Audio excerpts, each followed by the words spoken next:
CTV3 News. While there has been no arrest, police have been able to identify the person and vehicle of interest in Dr. Naun Bonilla's murder investigation. In the south, the Thomas Vincent Ramos Highway plays witness to a deadly traffic that claims the life of two men. One of them is a custom officer from Corozal.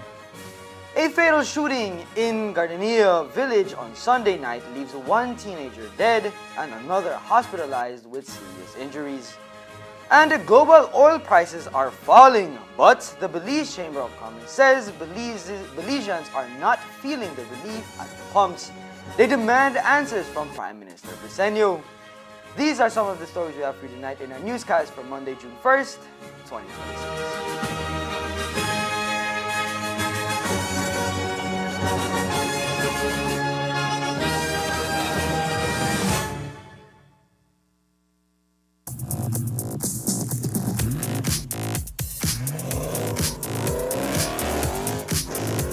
When speed matters, every second counts. Get ahead with ExpressNet. Fast, reliable, ready when you are.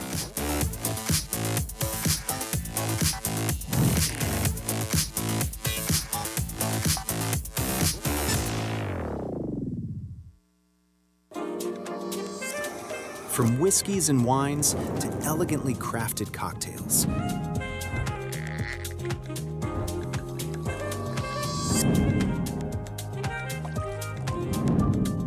Paired with charcuterie boards and perfectly seasoned steak bites, and much more. Perfect for celebrations, quiet nights, and every special occasion in between. 7 Notes Wine and Spirits, where every sip hits the right note. Stay connected in the USA for as low as $10. With Smart Roaming Data Pass, staying connected is simple and affordable.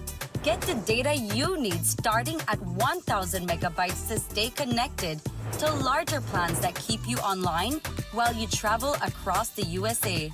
So you can message, browse, video call, and navigate wherever you go. No SIM swap, no bill shock.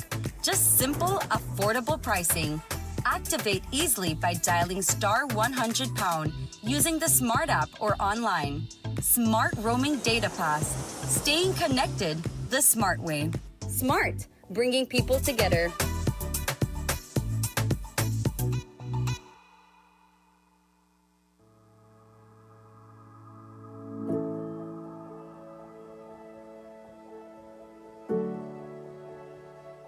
This donation means a lot to us. It's a huge capacity building.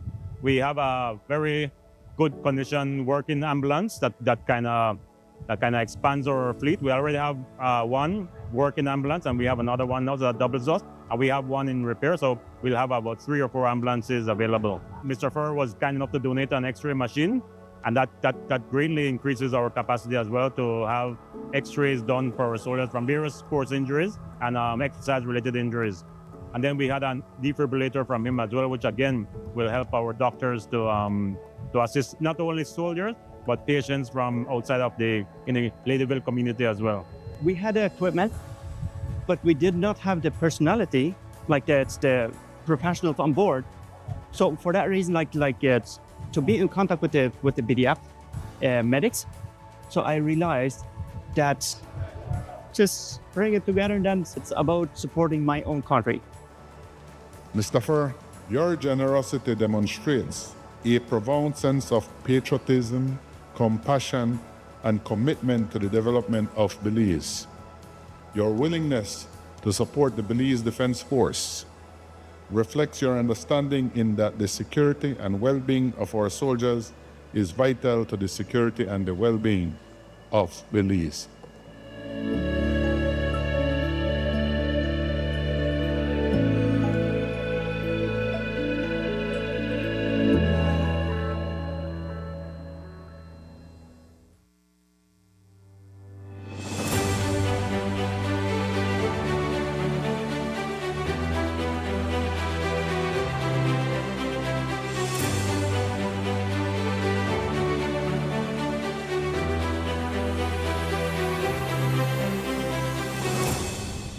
This is a fantastic feeling to have a new roof over my head, brand new roof. This is great. You like your house? You love it? Pretty. I'm so happy and excited because I never may expect my little house too much months, the rent. Now Cynthia had this opportunity, thanks God and thanks to the People's United Party and thanks to the program that we push when we won, that we're going to give this starter house to humble families. Well, this is the evidence again. I know Ms. Rochester is going to make sure that this home serves its purpose. I think she's ready for moving. And I think it's really important because it provides now stability for the entire family. Not everybody could afford to go to bank, get one loan and get one house. And this actually helps a lot of people, families, single mothers. Owning a home transforms a family, and those things they're non-negotiable. You don't compromise on those things. So we have made it abundantly clear that when it comes to our social programs, we don't compromise. When it comes to housing, we're working to see if we can find even more funding to be able to expand this program and to have people have access to a real home.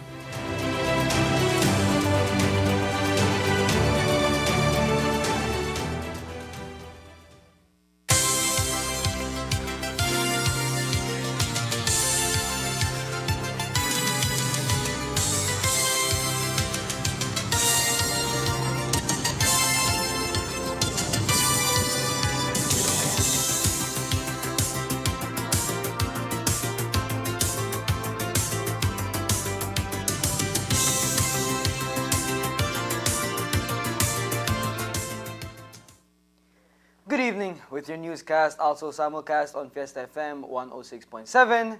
I am Jaden Gamis. Two men, including one from Corozal, lost their lives following a tragic traffic accident on the Thomas Vincent Ramos Highway near the Punta Gorda Junction on Saturday night.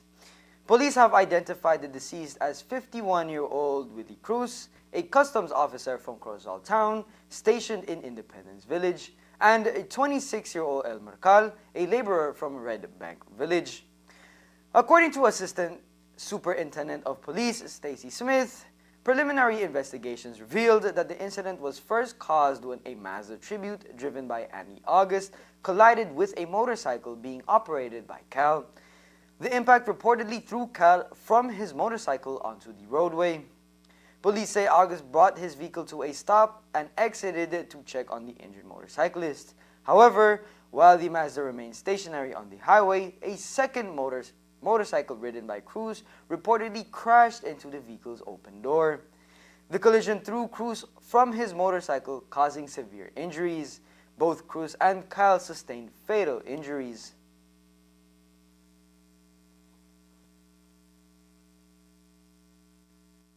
Officers reported that upon their arrival, they observed two motorcycles and three vehicles, all of which showed signs of damage. The officers also observed the unresponsive bodies of 51-year-old Willie Cruz, a Belizean customs officer of Independence Village, and 26-year-old Elmer Carl, a Belizean laborer of Red Bank Village.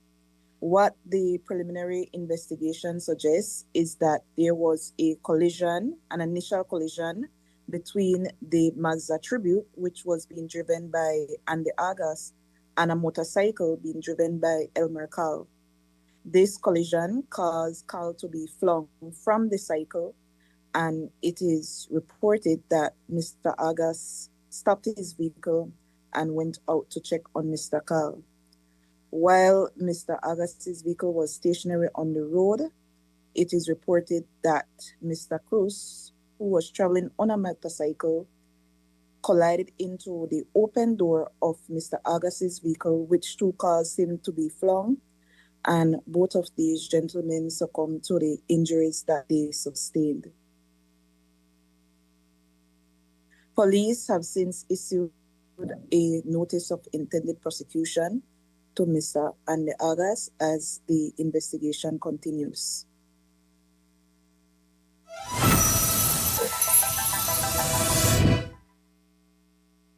Investigators have since served August with a notice of intended prosecution as police continue to examine the circumstances surrounding the fatal incident. Tonight, there is a significant progress in the investigation into the murder of prominent physician Dr. Naum Bonilla, who was fatally shot in what investigators believe was a targeted attack. According to police, investigators are closer to identifying the vehicle believed to have been used in the commission of the crime and are actively pursuing several leads. Authorities have also identified a person of interest whom they believe may be connected to the murder.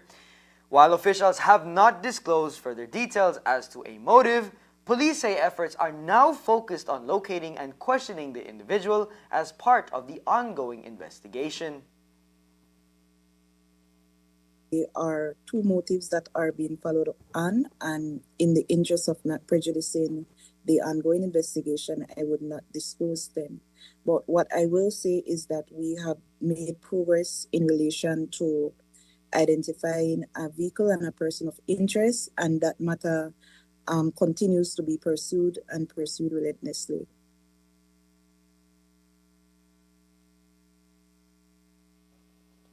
Dr. Bonilla's death sent shockwaves throughout the country, particularly within the medical community, where he was widely respected for his years of service and dedication to patient care. Today in Belmopan, his friends and colleagues held a walk of justice in his honor. Police are investigating a fatal shooting in Gardenia Village on Sunday night that left one teenager dead and another hospitalized with serious injuries. The victim has been identified as 15-year-old Rakeem Armstrong, while his cousin, 18-year-old Justice Young, remains hospitalized after sustaining multiple gunshot wounds. According to family members, the two cousins were among a group of relatives gathered at their home for a customary Sunday evening barbecue when the violence erupted shortly after 8 p.m. Relatives reported that a lone gunman approached the residence and opened fire without warning, sending family members scrambling for safety. Armstrong and Young were both struck during the attack. Emergency responders were called to the scene and the victims were rushed for medical treatment. However, Armstrong later succumbed to his injuries, while Young continues to receive treatment for the severe gunshot wounds. Police have launched an investigation into the incidents and are working to determine a motive for the shooting. No arrests have been made at this time. However, police are seeking two persons of interest in relation to this latest killing. Is that both Armstrong and Young were in a group of other male persons on an unnamed street in Gardenia Village when an armed male person approached the group and fired several shots, which resulted in the fatal shooting of Armstrong and the injury of Young. Preliminary investigation suggests that the motive for this incident is in relation to a dispute over a motorcycle. Can you confirm if the 15-year-old was the intended target? We do not know who was the intended target at this time.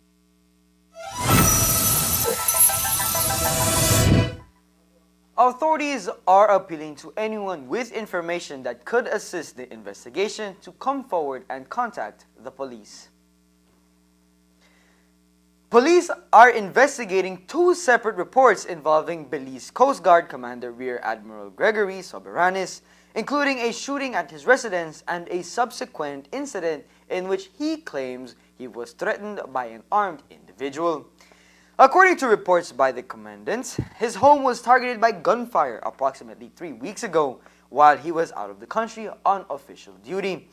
He said family members informed him that several windows at his residence had been damaged after shots were fired at his property. Upon his return to Belize, Mr. Soberanis reported the matter to police, who launched an investigation into the incident. Soberanis was later involved in a second incident on May 11th in Boroboom Village. He reported that a man approached him, made verbal threats, photographed him and his vehicle, and allegedly displayed a firearm during the encounter. The Coast Guard commander said his driver also witnessed the incident and observed the individual exiting a vehicle while carrying what appeared to be a weapon. Both men subsequently filed official reports with police at the Hattieville Police Station. Speaking today, Assistant Superintendent of Police Stacy Smith confirmed that investigations into both matters remain active. However, based on the statements and evidence gathered so far, police have not identified sufficient grounds to pursue charges in relation to the alleged threatening incident. In and of itself, do not convey elements of any arrestable offense. Whilst we do understand and appreciate the circumstance and the feeling of Commandant Coast Guard and we empathize with him, we are guided by the law and we are conducting further investigation. I was made to understand that it's an ongoing situation, one that is also before the civil courts, and that may have been one of the reasons why there was a level of concern, and rightfully so on his part, to have felt that way. However, as I stated, we are guided by the law, and the statements that we have in our custody does not, in and of itself, conveys an arrestable offense. That is in relation to that particular incident, but we were also made to understand that I was also made to understand that there was a previous incident that involves his residence when he was away, and that is certainly a matter that is being investigated. So the investigation remains ongoing for the incident as it relates to an alleged shooting of his residence.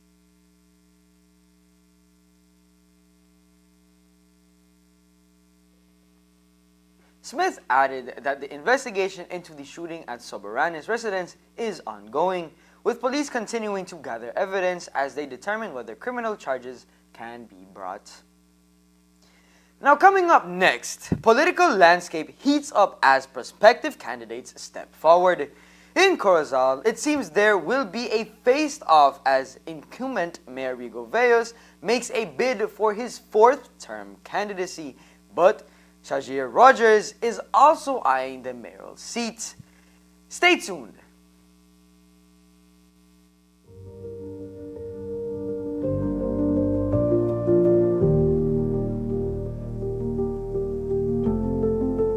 I was in Belmopan, then I used to go do my NHI in Belize. Then I came back home in Palma. And when I found out that NHI was here, I said, right, that's the perfect thing for me. So I don't have to travel, you know? It's very affordable. That's the main point. And you don't have to wait too long. You know, sometimes you go to hospital, you have to go from the morning, whole day there. So, but you come to the NHI at your clinic, you have access for doctors, you do your blood tests, urine tests, everything. I mean, it's very, very affordable. So if they not take the opportunity, they don't want nothing. The doctors, them, the nurses, oh my, they are so, you could question them. They give you answer to everything. And well, me, I see good result. And I have no complaint with the NHI itself. No complaint.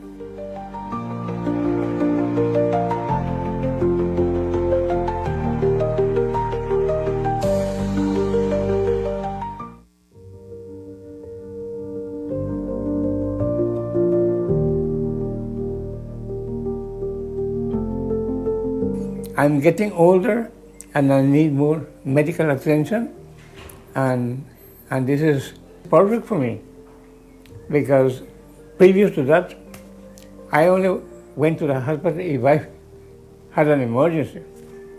I had a brother-in-law and he was not feeling too good, and he said he went to the doctor, and the doctor said, well, you need to get a good checkup. And he said, but I need to work and make some money so I can address this issue. It happened that we were walking by Santana. He got worse. I had to come to New York. The next morning, Carlos, they took him to Belize. Before the day was up, he was dead. His pressure skyrocketed, and he couldn't be helped. He passed away. And that has repeated itself many times, simply because we didn't have what we have now. It's something very good for me. We've never had it before. And I see a lot of people participate. They come and they are grateful, just like myself, that this service is available.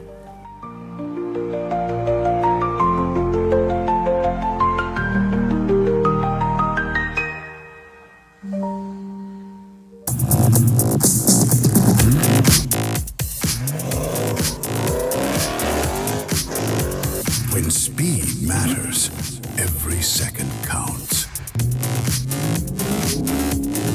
Get ahead with ExpressNet. Fast, reliable, ready when you are.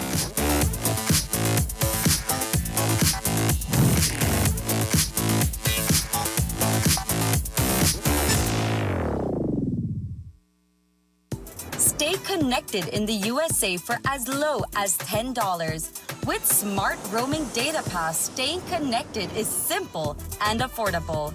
Get the data you need starting at 1,000 megabytes to stay connected to larger plans that keep you online while you travel across the USA.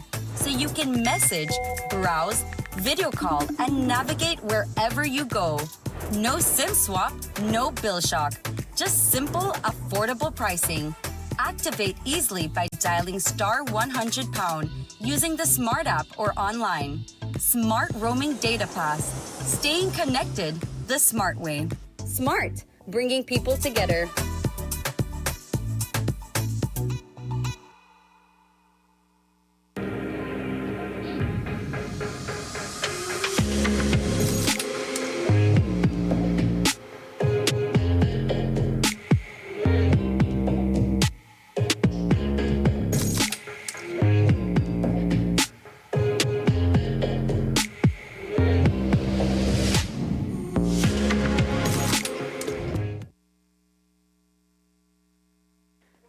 Former UDP Chairman Alberto August was arrested and charged over the weekend in connection with a social media post concerning Minister of Home Affairs and New Growth Industries, Oscar Mira. August was detained at the San Ignacio Santa Elena police station and remained in police custody for approximately 28 hours before being released on Sunday. He has since been formally charged with a cyberbullying-related offense under Belize's cybercrime legislation. Police say the charge stemmed from a complaint made by Minister Mira regarding content that was posted on Facebook. Speaking on the media today, Assistant Superintendent of Police Stacey Smith confirmed that August was charged following the report made by the minister. However, Smith said she could not say whether additional charges may be brought against other individuals who allegedly shared or posted similar content online. Bro, this cannot be real. Don't know that the procedure that was undertaken in the case of Mr. August was an anomaly. I am sure that there were other instances that the matter was dealt with similarly. So I don't know it to be a strange occurrence when it comes to investigation. You stated that he was detained and an interview was conducted, and that is a part of the process that is done.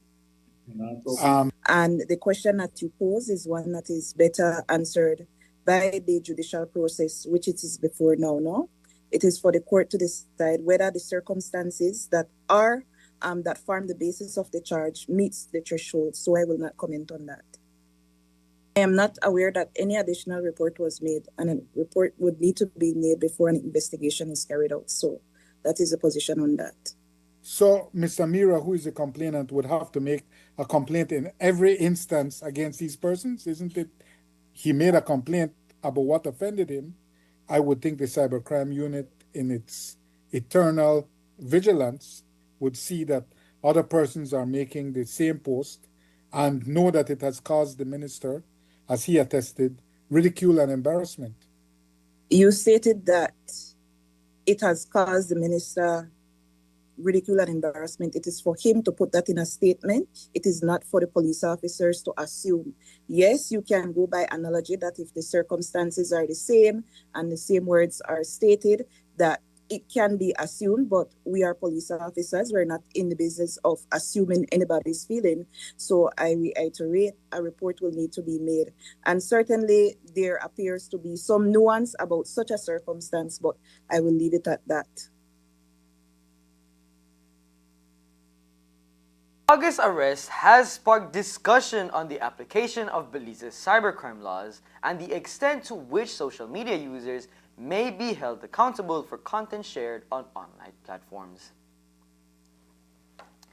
Whenever crude oil prices fall worldwide, both consumers and entrepreneurs in Belize naturally anticipate a corresponding decrease at the gas station.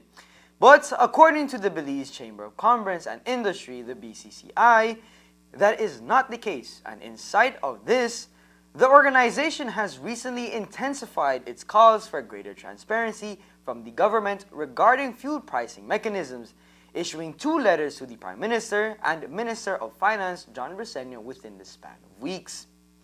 The Business Association is advocating for clearer information on how fuel pump prices are established and urging concrete actions to alleviate financial pressures on consumers and enterprises alike.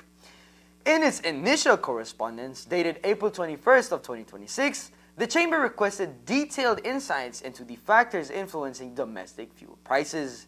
Specifically, it sought clarification on the roles of excise taxes, general sales tax, the GST, environmental levies, commercial margins, and landed costs in the pricing structure. Additionally, the BCCI called on the Ministry of Finance to resume publishing comprehensive schedules that break down fuel pricing components. The Chamber would appreciate a technical explanation of any existing fuel price stabilization measures or mechanisms presently in operation, including how such measures are triggered, administered, or reflected in final pump prices. Improved transparency in these areas would assist the Chamber in more effectively informing its membership, engaging constructively in public policy discussions, and helping the wider public make informed decisions based on accurate information, stated the BCCI President Giacomo Sanchez. Following the government's decision to restart publishing fuel pricing composition schedules, the Chamber expressed its support in a subsequent letter dated May 27, 2026. Despite this progress, it emphasized that fuel costs remain a significant concern, impacting businesses, households, and the overall economy. A key issue highlighted by the BCCI is the disparity between global oil price fluctuations and the actual prices paid by consumers at the pump. While recent periods have seen a reduction in the percentage-based taxes on the fuel, the Chamber pointed out that the excise duties measured in dollar terms have remained relatively constant. As a result, when international oil prices decline, the savings are not fully transferred to Belizean consumers and businesses. This discrepancy, the Chamber argues, sustains high transportation and energy expenses, fueling inflation and increasing operational costs across various sectors. To address these challenges, the BCCI is urging the government to implement short-term measures aimed at cushioning the economic impact, such as temporarily reducing excise duties or introducing targeted fiscal interventions that ensure international price drops benefits consumers directly.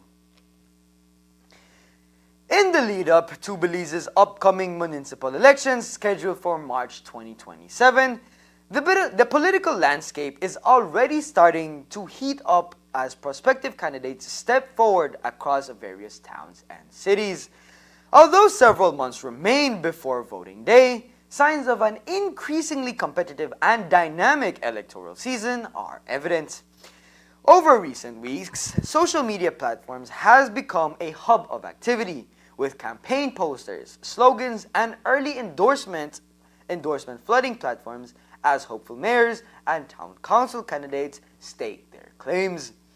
This early activity points to a vibrant race ahead, with candidates eager to garner support and establish their presence in their respective communities.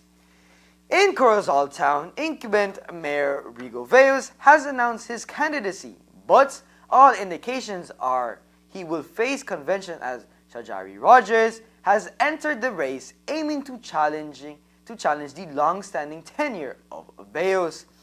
As things heat up further north, we ask Corozal Bay Area Rep Tia Garcia Ramirez on whose side of the ring she will be if there is a convention in Corozal.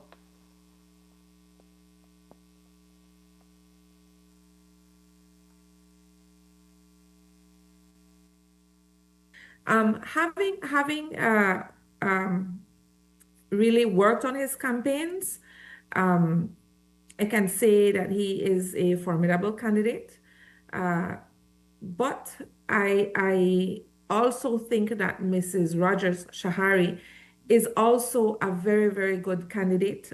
She's very solid. She has a lot of work that she has done these past few years. And so I like the fact that we have solid people wanting to represent the PUP. That's what I'm glad for, that we have solid people with a track record of service. Shahari, like the mayor, has done a lot for her community, wants to aspire to offer herself for candidacy and to serve the people. As a woman, that she feels confident to put herself out there and put her name out there is already a win. We don't have enough women offering themselves for candidates in this country, and I would like to see more. So if applications actually start June 1st to 19th, and so I encourage women all across the country, go for it. But as influential as you are, we're talking about you as a minister, as a Corozal Bay Area rep, you have faced conventions, as you mentioned, so you have the experience. Do you move away and let Corozalinos decide, or will you actually throw your support for one of the two candidates? Well, at this point in time, we're going to let the process happen. As you know, that there is a period for applications to open, then I believe the National Campaign Committee does a vetting and an interview process, and they decide what's going to happen. And then I believe everybody goes back to the National Executive, and then if there are conventions to be had, conventions will be had. I think that Corozaleños make up their own minds. I'll be honest with you. You can't tell Corozal and Corozal town people, and especially Corozal Bay people, what they want to do. They want to see work. They need to believe in you, and they need to believe that you can deliver on promises. And so I wish both candidates the very best of luck, or the aspiring candidates, because at this point, we're still not done with the process, and we need to trust in the process. That's what I like about my PUP party. They work the process, and we go through the paces, and we go. So as long as we keep it upbeat, positive, and I'm sure both candidates will and their teams will keep it positive, I think it's a great exercise in democracy. It helps to keep that political machinery oiled and ready and going. On Amberkey's Key, attention is turning toward a potential mayor's slate led by Wally Nunes, aligned with the People's United Party. Belize Rural South Area Representative Andre Perez has publicly expressed his support for Nunes' team, emphasizing his confidence in their ability to sustain and advance the island's development and growth. As the campaign season gains momentum, Belizeans can expect an increasingly lively and spirited race leading up to the March of 2027's elections, with candidates vying to shape the future of their communities. The government's recent decision to impose a temporary 6-month moratorium on the approval of construction of large-scale developments in several coastal communities has reignited calls for stronger environmental protections, including a halt to dredging activities in sensitive marine areas. Last week, the Cabinet announced a 6-month moratorium on the approval of construction of buildings exceeding 45 feet in height or more than 3-story in Key Cocker Village, Hopkins Village, the Placencia Peninsula, and City River Village. The measure comes amid growing concerns over rapid development and its potential impact on fragile coastal and marine ecosystems. Environmental advocates have also called for a moratorium on dredging, arguing that the practice can cause significant damage to marine habitats, including seagrass beds and coral reef systems. Speaking on the matter, however, Prime Minister John Briceño says such restrictions are already in place. Speaking on the issue, the Prime Minister noted that Belize has maintained a moratorium on dredging for several years, with only limited exceptions granted under specific circumstances.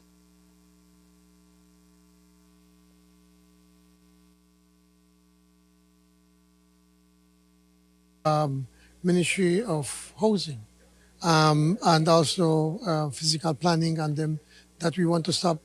We will not be giving out any new permits as it is until we can really determine what kind of development we want in these areas, especially more sensitive areas, the Placencia Peninsula, I think Hopkins, San Pedro, Key Cocker. You know, I met with Wilderness. It's a very important NGO, recognized worldwide for their high-end tourism, but also protection. And they want to work down in the Sapodilla key areas. And they were saying they're working with Scripps. It's again a very important research facility of the United States that is wanting. They're starting to want to partner with UV, and they're making the point that in that area they're starting to see some development starting to come up, and they're saying, you know, we need to take a look at. So I was saying, yes, I think we'll have to ask the department or the Ministry of Sustainable Development to take a look and see, hold on, let's put a pause over here. Let's see what we need to protect. And so, yes, I think that there is some justification, but also it has to be balanced. It has to be measured. We just can't go to the extreme.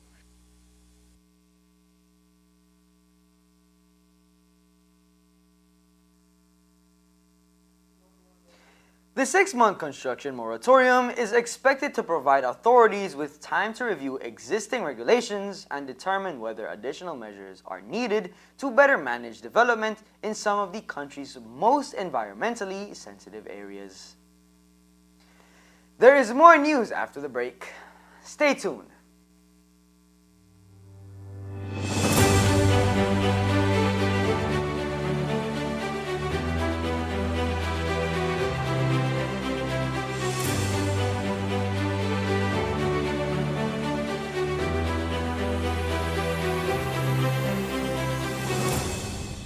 This is a fantastic feeling to have a new roof over my head, brand new roof.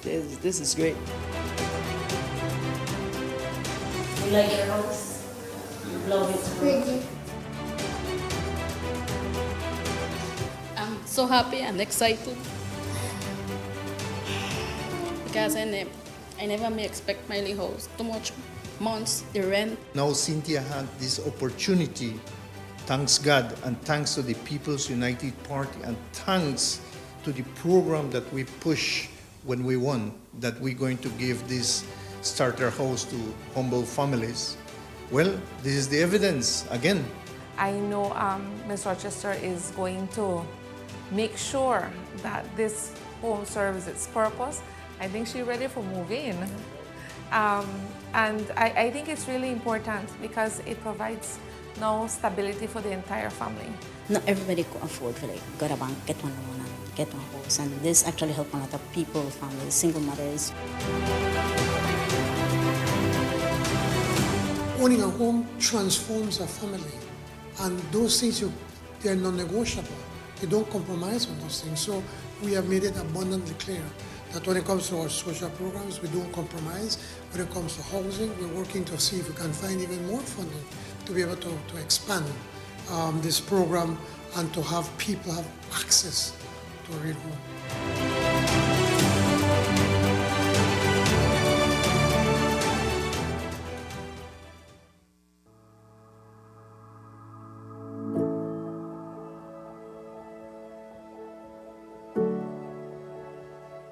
This donation means a lot to us. It's a huge capacity building. We have a very good condition working ambulance that kind of expands our fleet. We already have one working ambulance, and we have another one now that doubles us. And we have one in repair, so we'll have about 3 or 4 ambulances available. Mr. Fur was kind enough to donate an X-ray machine, and that greatly increases our capacity as well to have X-rays done for our soldiers from various sports injuries and exercise-related injuries. And then we had a defibrillator from him as well, which again will help our doctors to assist not only soldiers but patients from outside of the Ladyville community as well. We had the equipment, but we did not have the personality, like the professionals on board. So for that reason, it's to be in contact with the BDF medics. So I realized that just bring it together, and then it's about supporting my own country. Mr. Fur, your generosity demonstrates a profound sense of patriotism, compassion, and commitment to the development of Belize. Your willingness to support the Belize Defense Force reflects your understanding in that the security and well-being of our soldiers is vital to the security and the well-being of Belize.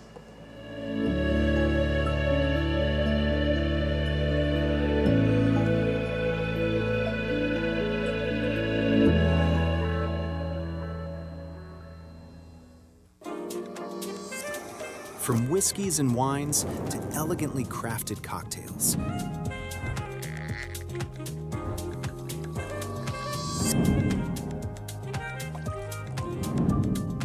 Paired with charcuterie boards and perfectly seasoned steak bites, and much more. Perfect for celebrations, quiet nights, and every special occasion in between. 7 Notes Wine and Spirits, where every sip hits the right note.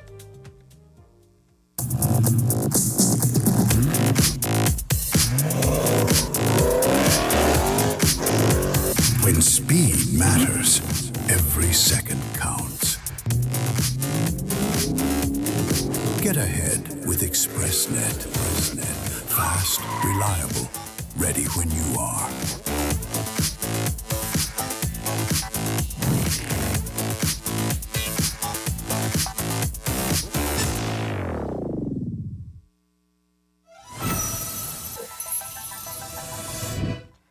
Prime Minister John Briceño has raised serious concerns over the sale of parcels of land that were once used as military training grounds, warning that the properties may still contain unexploded ordnance that could pose a significant threat to public safety. The issue has sparked growing controversy as some of the lands have reportedly been transferred into private ownership and are being marketed to prospective investors and developers. Speaking on the matter, Prime Minister Briceño described the situation as both alarming and irresponsible, noting that individuals may be purchasing land without being fully aware of the potential dangers that remain beneath the surface. Large swaths of that land was land that the BDF and the British Army used. That land is kind of dangerous because there are still bombs there that did not explode, and and they go into the ground, and you can't see it, and it's grown, bush cover it up and all that kind of thing. Those lands should not be sold. They should not be put out there to market internationally, and then you have investors that do not know better, thinking that they're buying a nice piece of land in a nice area because the Valbican, it's beautiful. And then to come and find out that there could be a bomb in the land that you bought, I think it's kind of unethical. and that should have never happened. And I wish we could find a way how we can get that land again and put it back into conservation. But then that would Mr. Penner and his investors would want untold millions of dollars should we do that. But we need to find what can be done about it. Would you be able to confirm if that area is still labeled as the BDF training area, even though private lands is in the middle of it?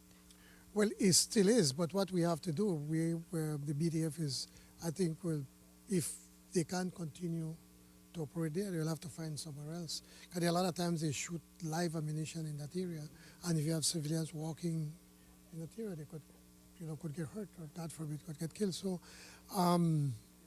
unfortunately, we may need to find another area where they can go and operate, and I think it's shameful that the previous government allowed that.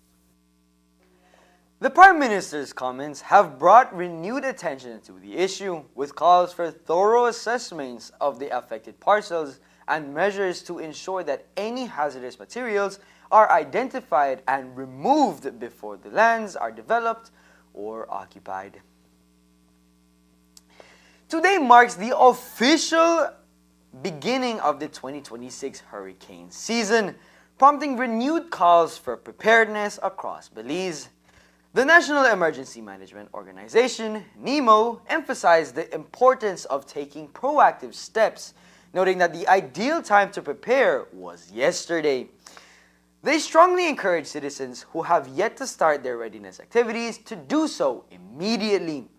NEMO highlighted the collective effort involved in disaster preparedness, reminding that all components of the National Emergency Management System are actively engaged.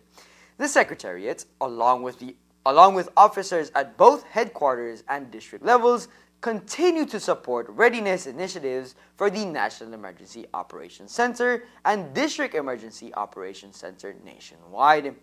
Additionally, government ministries remain committed, ensuring that their emergency plans are current and comprehensive. Municipalities are also participating actively, undertaking activities such as drain cleaning, public outreach, and training exercises.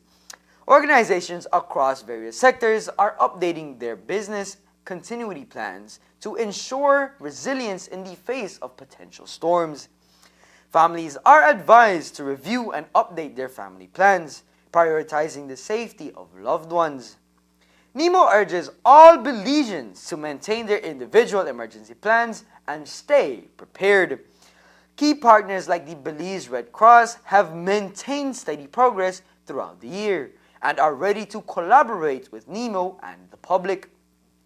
International support remains strong, with regional organizations such as the Caribbean Disaster Emergency Management Agency, the CDEMA, reaffirming their commitment to assist Belize and other Caribbean nations throughout all phases of disaster management. SEDMA's executive director emphasized that each plan, training, and response is rooted in a shared goal of building capacity, enhancing preparedness, and increasing resilience across its 20 member states.